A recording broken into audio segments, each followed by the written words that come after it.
Hello guys, welcome और welcome back to लॉगरी। I hope all are doing great. आज हम 9 मई का द हिंदू एनालिसिस करेंगे। चलिए स्टार्ट करते हैं। India hits back after intercepting पाक स्ट्राइक। तो पाकिस्तान हमारे ऊपर स्ट्राइक कंटिन्यू कर रहा है और हम जो है उनको इंटरसेप्ट करके स्काई के अंदर ही खत्म करें। बट ऑब्वियसली डेब्रिस जो है, जो वेस्ट है, वो नीचे गिर रहा है और जो बॉर्डर के लगते हुए जितने भी सिटीज़ हैं, जितने भी एरियाज़ हैं, वहाँ पर रात को ब्लैकआउट होता है एंड लोगों को कहा जाता है कि आप घर के अंदर रहिए एंड ये भी कहा जाता है कि विंडोज़ के पास मत बैठिए। राइट, तो ये सिचुएशन हो गया है हमारे देश में। आई होप आप जो भी रूल्स एंड रेगुलेशंस आपके एरिया में बोले जा रहे हैं उनको दिल से फॉलो कर रहे हैं और यही एक चीज़ है जो हम अपने देश के लिए कर सकते हैं। मदर्स डे का मंथ है और अब मदर्स डे जो है इस बार हमारी मातृभूमि दैट इज़ भारत माता के लिए हमें ये सब चीज़ें करनी बहुत ज़रूरी है। सो आई होप आप ये सब चीज़ें फॉलो कर रहे होगे। आई नो सबको डर भी लग रहा होगा, बट हम सबको अपने भगवान याद करने हैं। वी हैव टू प्रे कि हमारी जो भारत माता है वो बिल्कुल सेफ रहे, हमारे जो जवान हैं वो बिल्कुल सेफ रहें और हम इस लड़ाई को जो लड़ रहे हैं हम इसके अंदर जो कि अगेंस्ट बैड एलिमेंट्स है, टेररिज्म के अगेंस्ट है, उसको हम ही जीते और मिनिमम नुकसान पे जीते और मैक्सिमम नुकसान जो है वो उन लोगों का हो जो गलत कर रहे हैं। Escalating tensions, Pakistan launched drone and missile attacks at various locations along the western borders with India late on Thursday evening, but Indian Armed Force swiftly intercepted them, official sources said. This came after the Indian air defense systems thwarted Pakistan's attempt to strike civilian and military locations in northern and western India with a substantial number of missiles and loitering munitions in the early hours. तो ये operation सिंदूर है, ये हम इसके बारे में already बात कर चुके हैं। जितने भी पाकिस्तान में टेररिज्म के अड्डे हैं, टेररिज्म की ऑर्गेनाइजेशंस हैं, उसके बारे में हमने कल बात करी, which is very very important. As Indians हमें पता होना चाहिए और अगर आप एक पेपर की तैयारी कर रहे हैं तो ये क्वेश्चंस और भी इंपॉर्टेंट हो जाते हैं। OTTs asked to remove content from Pakistan. Pakistani serials Indians को बहुत ज़्यादा ही पसंद आते थे, बट अब वो बैन कर दिए गए हैं, विच इज़ गुड बिकॉज कहीं ना कहीं ये जो टेररिस्ट ग्रुप्स हैं, हो सकता है कि इनकी इनकम जो है इनके ऊपर डिपेंड करती हो। जैसे एक टाइम था कि बॉलीवुड जो था वो सोर्स हुआ करता था टेररिज्म का, अब वो दिन नहीं रहे। बट क्या पता है ये जो सीरियल्स हैं ये अपने सोर्सेज जो इनकम आती हो वो टेररिज्म के लिए यूज़ करते हो, कुछ कहा नहीं जा सकता। एंड क्यों देखें हम उनके सीरियल जो हमारे ही लोगों को मारते हैं। So this is one of the best steps that Indian government has taken. And अगर आपके घर में भी कोई पाकिस्तानी कॉन्टेंट कंज्यूम कर रहा है तो उसको प्यार से बैठकर समझाइए कि हमारी मिलिट्री तो लड़ रही है उनके साथ, तो हमें ये सब चीज़ें नहीं करनी चाहिए। एंड अगर वो कहते हैं कि अरे इससे क्या ही फ़र्क पड़ता है, तब भी उनको प्यार से समझाइए, कहीं ना कहीं उनको समझ में आ जाएगा। If Rohingyas are foreign, central government can deport them, says Supreme Court. Supreme Court ने कहा है कि अगर Rohingyas, now who are Rohingyas, Rohingyas जो हैं वो म्यांमार से आए हुए हैं क्योंकि उनको वहाँ पर खतरा है। ये म्यांमार के मुस्लिम्स हैं, ठीक है ना, और वहाँ पर इनको खतरा होता है म्यांमार की जो पॉपुलेशन है उससे, तो ये भाग करके इंडिया आ जाते हैं। बट ये जो रोहिंग्याज हैं ये इंडिया में भी बहुत इश्यूज क्रिएट करते हैं और इसीलिए यहाँ पर सेंट्रल गवर्नमेंट कह रही है कि हमें इनको डिपोर्ट करना पड़ेगा और सुप्रीम कोर्ट भी अग्री कर रही है। तो सुप्रीम कोर्ट ने क्या कहा? Supreme court observed that Rohingya if found to be foreigners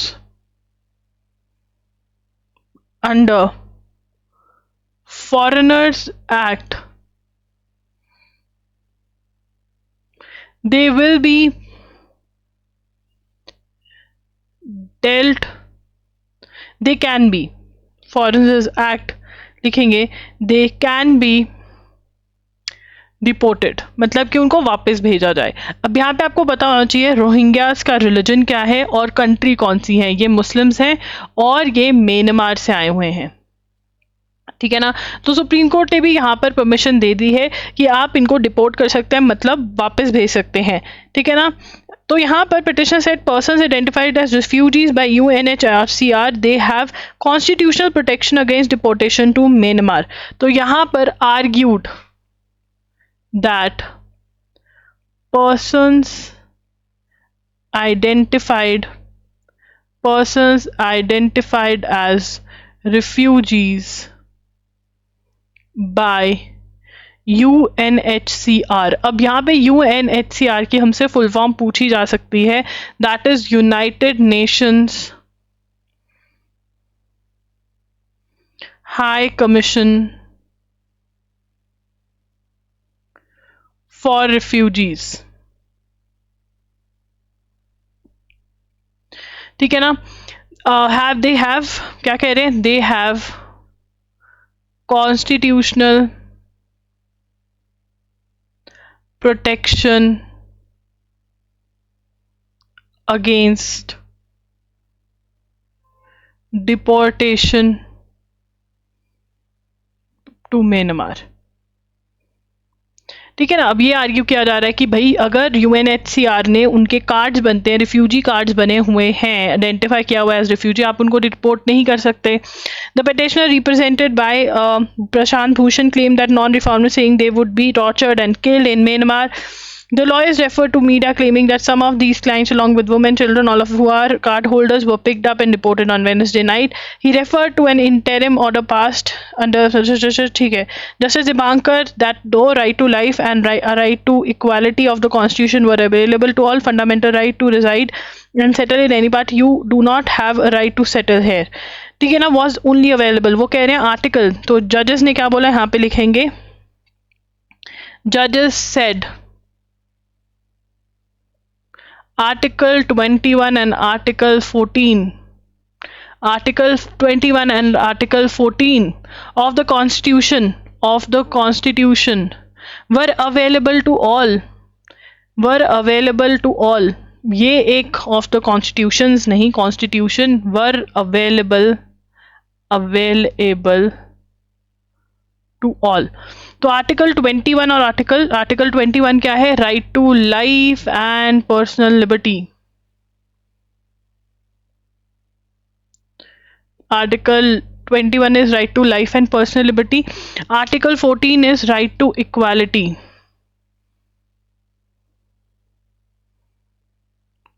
ठीक है। Now they are available to all. अब इसमें से भी क्वेश्चन आ सकता है कि कौन सी राइट्स हैं जो that are available to all. ठीक है। उसके बाद जो आता है वो है आर्टिकल 19(1)(e। आर्टिकल 19(1)(e), जो आर्टिकल 19(1)(e है, that is right to settle. लिखेंगे, ये बहुत इंपॉर्टेंट है, right to settle in any part of India was only available to Indian citizens। ठीक है ना, कि आर्टिकल 19(1)(e जो है कि right to settle in any part of India, वो किसको अवेलेबल है, only Indian citizens. You do not have a right to settle here. जजेस सेड, उन पिटिशनर्स को क्या बोला, said you do not have a right to settle here. आपके पास राइट नहीं है कि आप यहाँ पर सेटल हो पाओ। ये सिर्फ और सिर्फ हमारे देशवासियों के लिए ये राइट अवेलेबल है। This is very very important. उसके बाद finding support, India must pressure Pakistan by sharing evidence of the terror trail. Now, the international reaction to India's strike on terrorist infrastructure in Pakistan has been one of concern, but muted and non-recriminatory, indicating that for most world capitals, India's actions in response to Pahalgam attacks were more or less expected and even understood. While there have been calls for restraint and resolution through dialogue and diplomacy, there has been little action taken by any country. This can be chalked up to New Delhi's briefing to envoys and calls by Prime Minister, ministers and national security to counterparts around the world through this crisis that began with Pahalgam terror attack।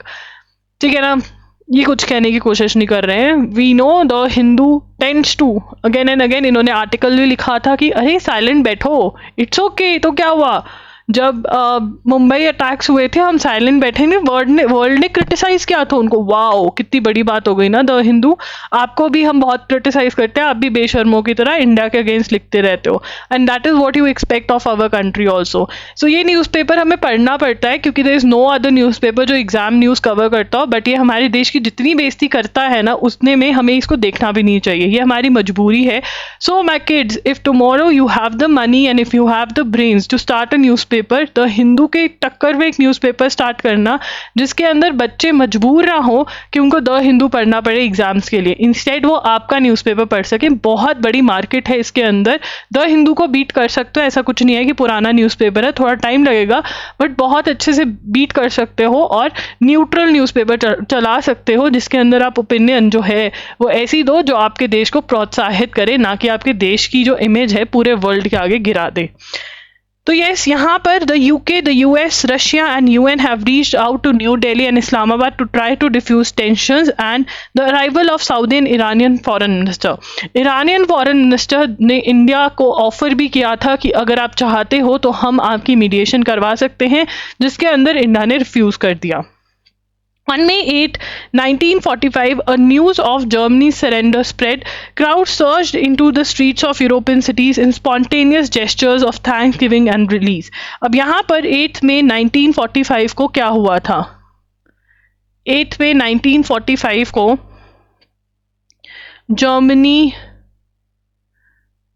Germany's surrender, sorry for the burp, news spread in Europe. ठीक है ना, has been commemorated, this day has been commemorated as victory in Europe और VE day. तो ये important है, ठीक है। उसके बाद आगे चलेंगे, cautious and optimism. Optimism is positive. Free trade agreement between India and United Kingdom has been signed, जिसके अंदर बहुत फ़ायदा होगा हमें और यूनाइटेड किंगडम को, दैट इज़ ब्रिटेन को। 99% एक्सपोर्ट जो है उसके ऊपर टैक्स नहीं लगेगा, ये हमने लिख लिया है। क्या service, do restaurants have the right to charge a free service as a service fee? तो अब यहाँ पर वो कह रहे हैं कि जो सर्विस फी है उसके ऊपर चीज़ें क्लियर नहीं है। The legal tussle over legitimacy of service charges in restaurants has been fiercely contested for 3 years in Delhi high Court, ठीक है। कंज्यूमर प्रोटेक्शन अथॉरिटी जो है वो रिप्रेजेंट कर रही है कि नहीं होना चाहिए, कहीं पर बोला गया कि होना चाहिए। अब यहाँ पर इवेंचुअली जो डिसाइडेड है वो ये है, the high court on March 28 this year, high court rule that service charges और tips are a voluntary payment by the customer and it can not be made compulsory और mandatory by hotels and restaurants. A fresh appeal against the judgment has now been filed before the high court. So Delhi high court में ये case चल रहा था, let me check if I am not wrong, yes it's in the Delhi high court. तो यहाँ पर सबसे पहले हम लिखेंगे डू रेस्टोरेंट्स, पूरा लिख लेंगे, डू रेस्टोरेंट्स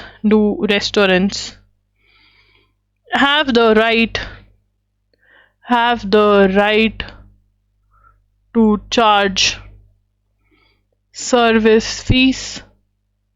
तो क्या सर्विस फी चार्ज कर सकते हैं रेस्टोरेंट्स? दिल्ली हाई कोर्ट ने जजमेंट दे दी है, बिल्कुल भी नहीं कर सकते हैं। दिल्ली हाई कोर्ट लिखेंगे on 28 March 2025 High Court ruled that, ये लिखेंगे रूल्ड दैट, सीधा लिखेंगे रूल्ड दैट सर्विस चार्जेस और tips are a voluntary payment by the customer and it cannot be made compulsory or mandatory by hotels and restaurants. तो मतलब कहीं पर अगर सर्विस टैक्स लगा हुआ है तो आप ये लड़ाई लड़ सकते हो कि भाई ये वॉलंटरी पेमेंट है, बट ये दिल्ली हाई कोर्ट की जजमेंट है और दिल्ली हाई कोर्ट की जजमेंट सिर्फ दिल्ली वालों को लागू होगी ठीक है ना। तो ये एक चीज़ है, बट यहाँ पर the ministry clarified service charges are voluntary and consumer can have them waived. अब यहाँ पर अगर आप किसी और स्टेट में रहते हो और सर्विस टैक्स लग जाता है तो मिनिस्ट्री ने, मिनिस्ट्री ऑफ कंज्यूमर अफेयर्स लिखेंगे, ये भी ministry of consumer affairs has also said the same, has also said the same। ठीक है जी।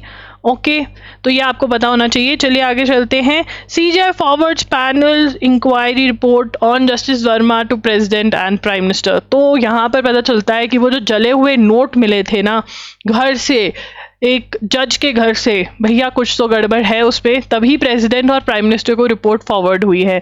ये जज, ये वाला केस जो है ये बहुत इंपॉर्टेंट हो जाएगा, ना केवल इस साल के लिए, ये जाएगा उस हिस्ट्री में जहाँ पे बहुत बहुत सारे सुमित्रा सेन जैसे जजेस का नाम आता है कि कौन वो जजेस थे जिनके अगेंस्ट इम्पीचमेंट का जो ऑर्डर है वो चालू हुआ और ये सब चीज़ें। तो this is very very important news. इससे हमें पता चलता है कि जो लोगों को डर लगता है ना इंडियन जुडिशरी से कि भैया इनका नहीं पता किससे पैसे लेकर क्या जजमेंट दे जाए, वो डर बिल्कुल सही है, क्योंकि देखो इतने नोट मिले हैं तो कहीं ना कहीं जजमेंट में कुछ तो किया ही है, ऐसे तो किसी ने पैसे दिए नहीं होंगे इनको। तो ये जले हुए नोट आपको दिख रहे हैं 500 के, ये ऐसा था कुछ।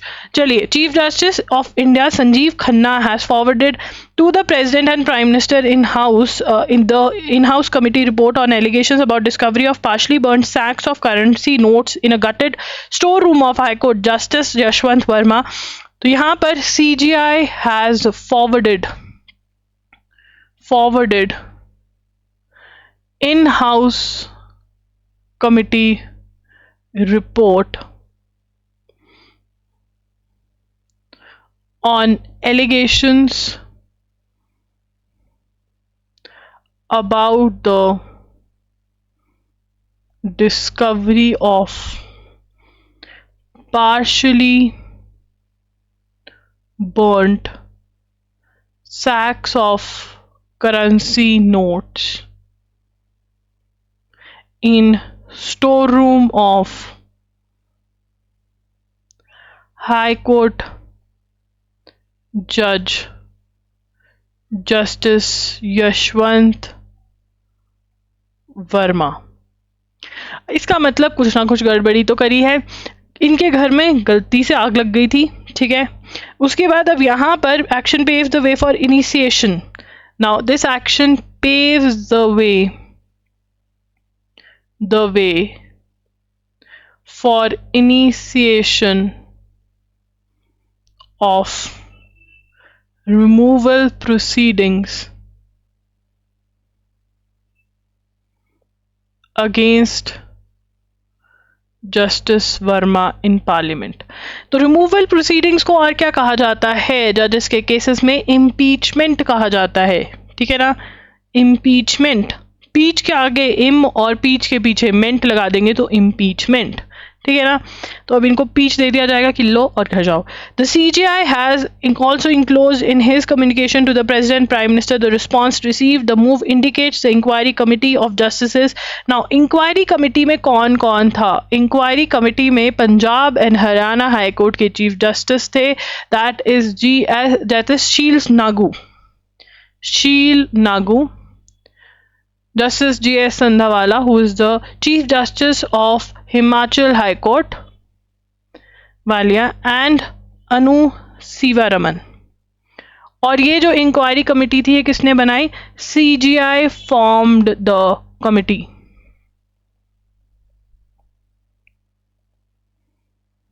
ठीक है ना। इसका मतलब means the committee found sufficient material for removal of the judge। इसका मतलब भैया दाल में बहुत ही कुछ काला था, नहीं तो ऐसे तो रिमूव होते नहीं थे। मिनिस्टर ऑफ द जज in question refuses the CGI's advice to resign. अगर जो उनको बोला गया होगा कि भैया गलती तो तुमसे हो गया, रिजाइन कर दो, कहते नहीं मैं नहीं करूँगा। अब यहाँ पर ये बात नोट करने वाली है कि CGI के पास FIR फाइल करवाने की भी ऑप्शन थी, बट इंडिपेंडेंस ऑफ जुडिशरी, इसीलिए बच गए। अगर कोई और ऑफिसर होता जिसने करप्शन करी होती तो फिर पुलिस कंप्लेंट होती, है ना।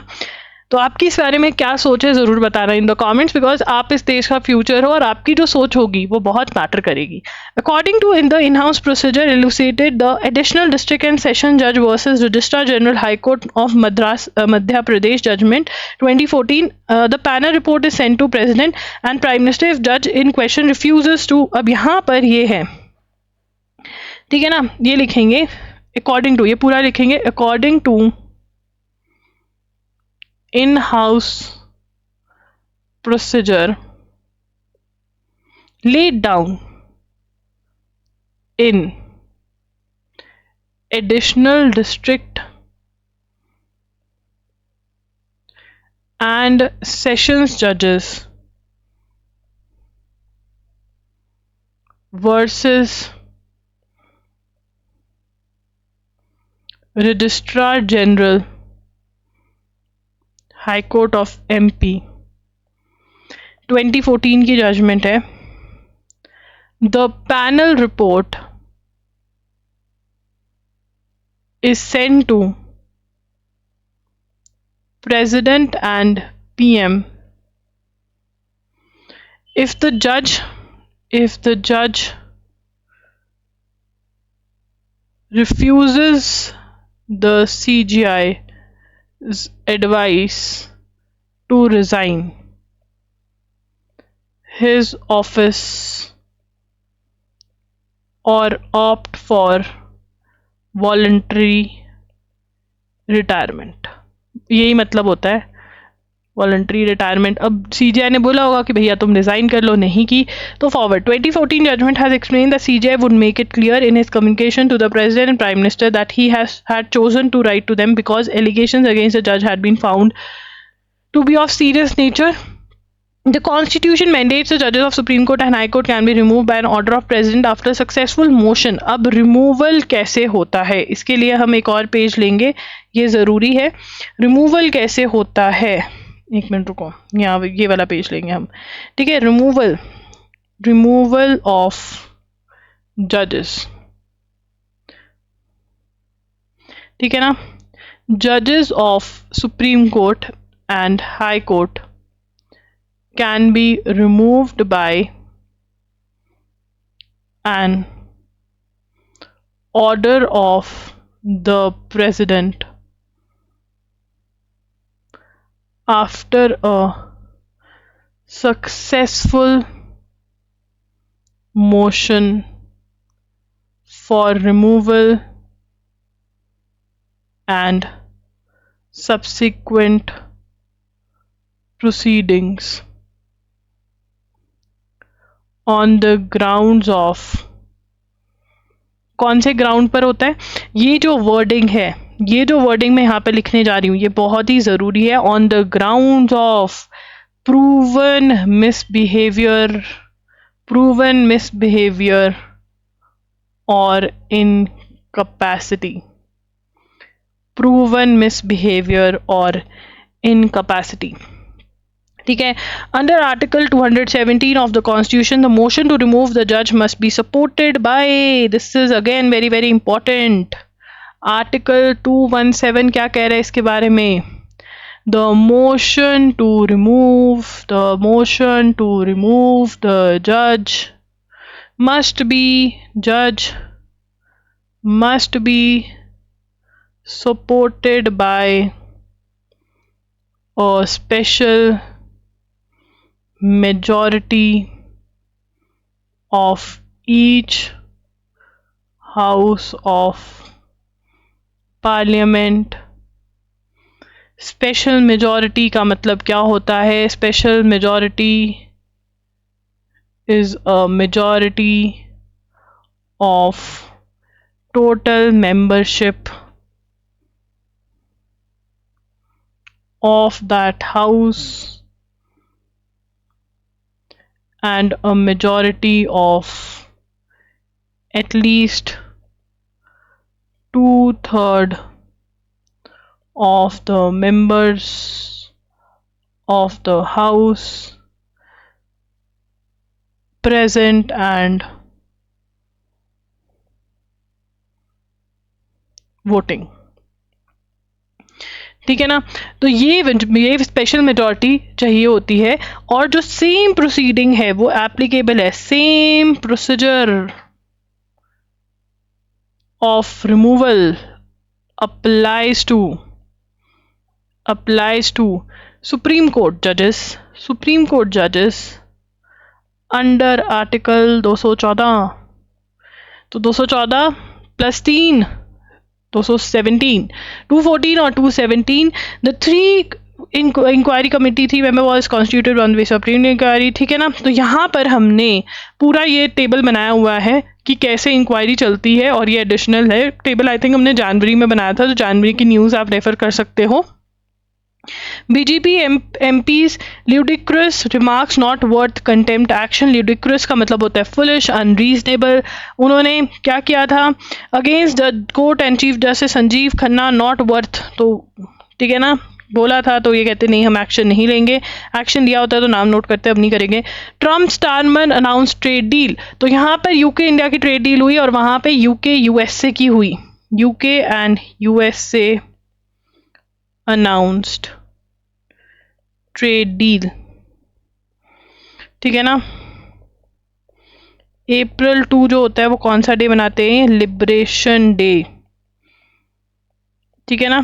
इस दिन क्या किया, अनाउंसमेंट ऑफ, USA ने क्या किया, अनाउंसमेंट ऑफ, USA ने क्या किया, announcement of universal tariffs of 10% or more for all US trading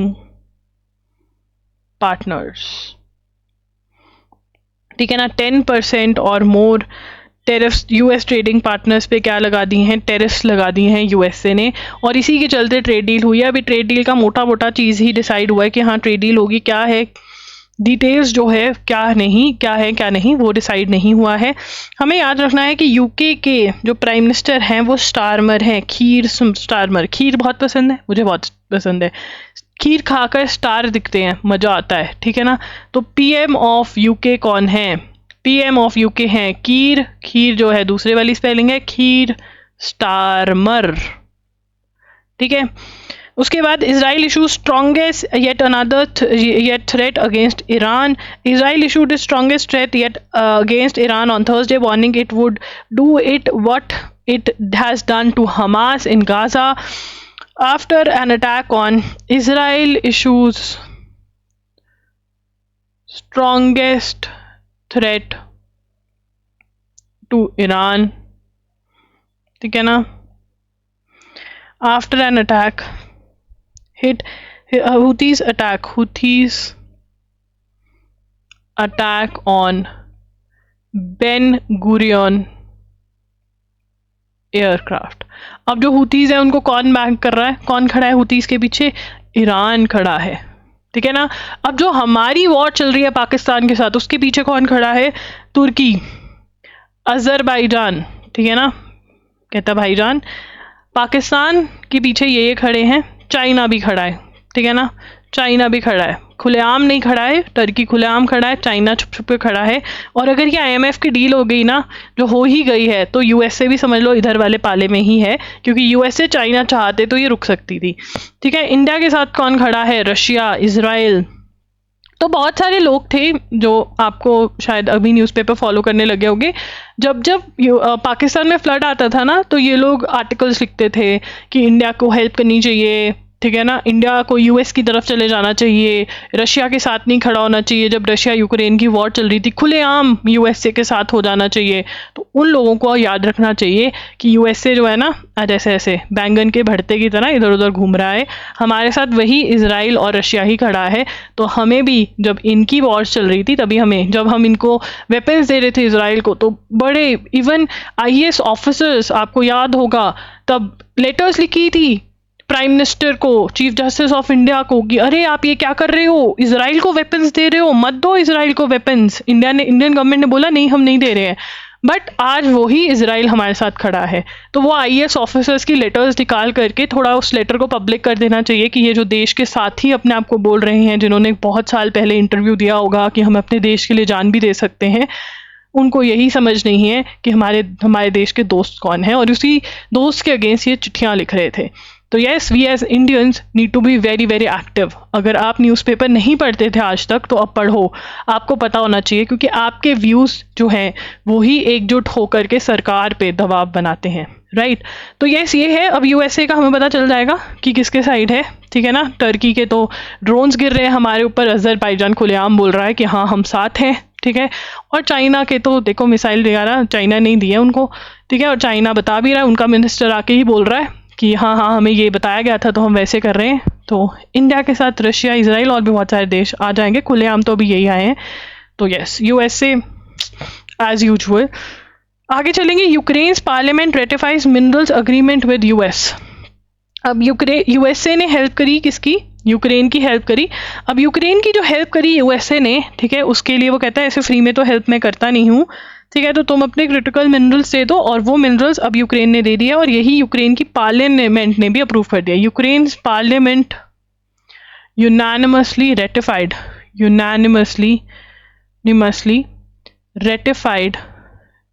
ratified a landmark minerals deal with USA. The agreement establishes a joint investment fund for Ukraine's reconstruction. Agreement establishes joint investment fund for Ukraine's reconstruction. Granting US preferential access to Ukrainian mineral resources and military aid. तो इससे क्या होगा? USA पैसा provide करेगा कि चलो लड़ो तुम रशिया के साथ, और ये लोग अपनी जो क्रिटिकल मिनरल्स है वो इनको दे देंगे। Iran foreign minister Abbas Araghchi on Thursday denied involvement in a plot targeting Israeli embassy in London after 7 Iranian nationals were arrested on terrorism suspicions. He urged the UK to engage diplomatically, calling the timing suspicious and suggesting possible false flag operations. Iran's foreign minister, सबसे पहले Iran का foreign minister बहुत ज़्यादा important हो गया, क्योंकि ये India भी आके गया। इन्होंने बोला कि भैया हम तुम्हारी बात करा देते हैं पाकिस्तान से। तो ये कौन है? Abbas Araghchi.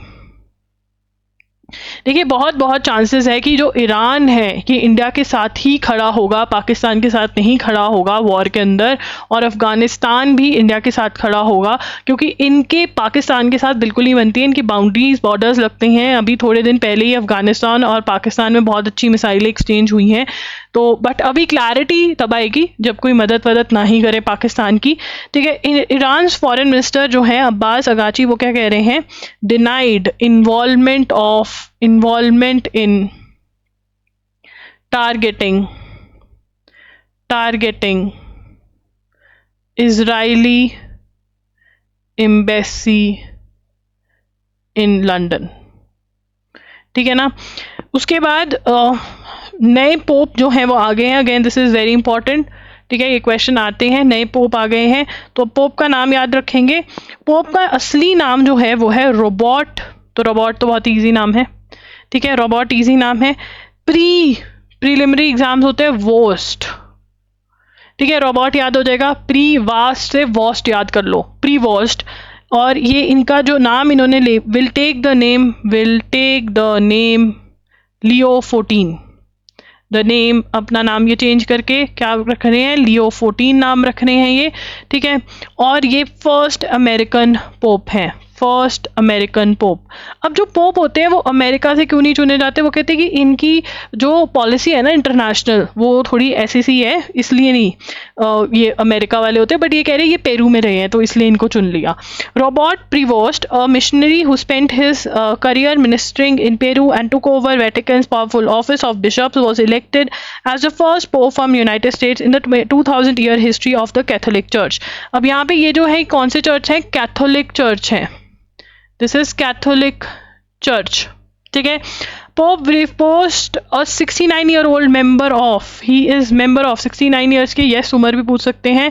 69 years old member of लिखेंगे member of Augustinian religious order, ठीक है। took the name Leo XIV, has been a leading candidate for the papacy, but there has long been taboo against US Pope given the country's geopolitical power already wielding in the secular sphere. This can be a question for CLAT कि USA का pope क्यों नहीं चुनते? Why USA Pope not preferred? क्योंकि भैया इनकी जो policy है बिकॉज ऑफ कंट्रीज जियोपॉलिटिकल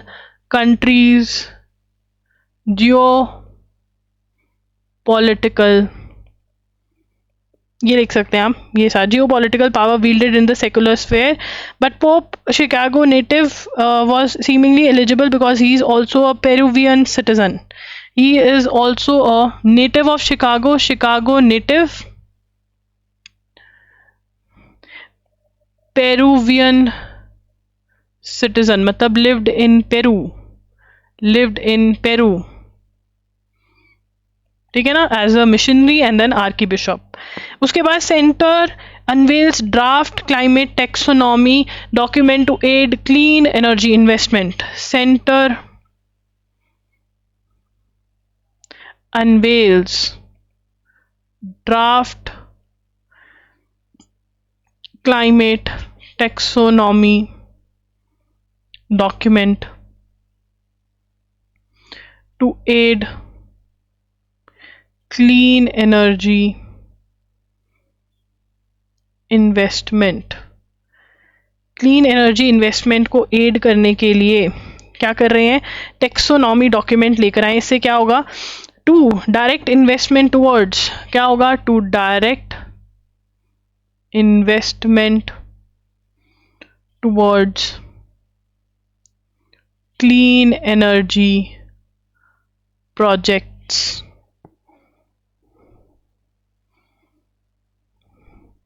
ठीक है, मेड अप फ्रेमवर्क ऑफ, ठीक है, ये हो गया. फाइनेंस मिनिस्टर लेकर आए हैं ये, finance ministry. Tool to identify activities consistent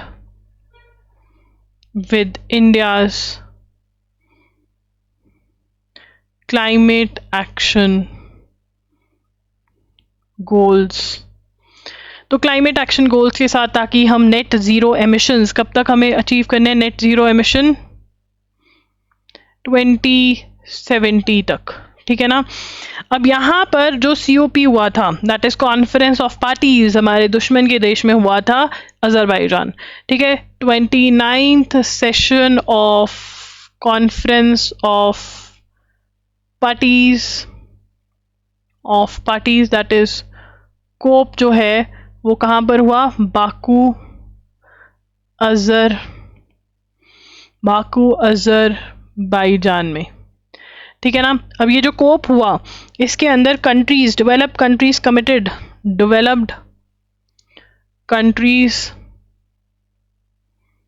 committed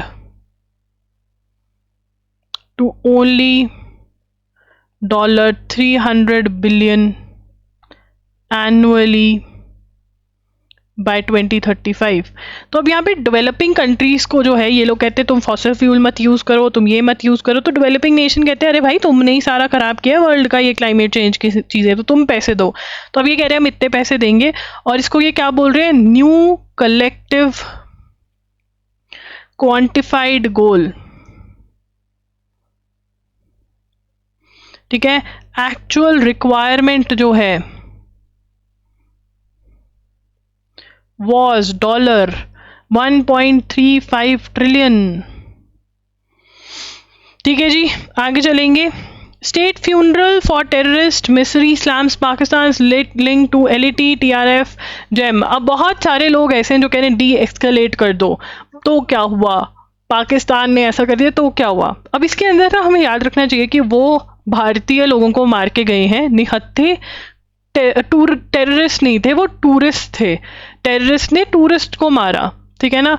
अब अगर हमें पता है कि बहुत सारे लोग बॉर्डर पे, हमारी आर्मी लड़ रही है, ठीक है ना, और हमारे पास कोई ऑप्शन नहीं थी, right. We are not fighting out of fun कि चलो चलो वेले बैठे हैं लड़ लो, है ना, हमारे देश का इंफ्रा जो है उनसे बेटर है, we have more to lose, Pakistan is not having much to loose.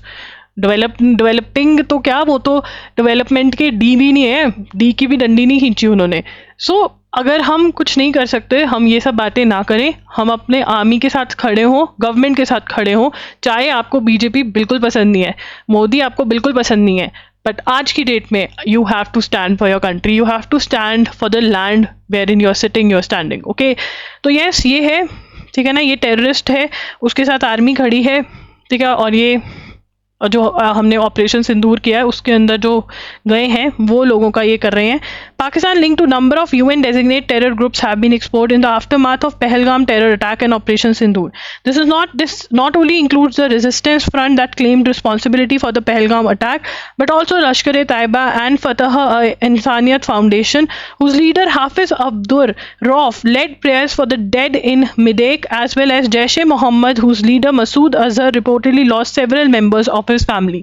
अब ये फोटो जो है ना ये बहुत ज़्यादा फेमस हो गई है क्योंकि हमारे एक ऑफिशियल ने जो इंटरनेशनल लेवल पर एक टीवी चैनल पे गए थे, international news, I think sky करके कोई चैनल है, वहाँ पर भी वो ये फोटोग्राफ लेके गए थे। और जब उनसे क्वेश्चंस पूछे गए तो उन्होंने ये फ़ोटो दिखाई कि अगर आप प्रूफ मांग रहे हो कि वहाँ पर टेररिज्म है तो देखिए ये यूएस डेजिग्नेटेड टेररिस्ट के साथ आर्मी क्या कर रही है फिर, ठीक है। तो यहाँ पर वो जो पिक्चर है, ठीक है, इन अ पिक्चर ये लिख लेंगे हम क्योंकि ये क्वेश्चन आ सकता है। इन a picture Falah e Insaniyat foundation, that is FIF leader Hafiz Abdul Rauf led prayers wherein army officials were standing with him,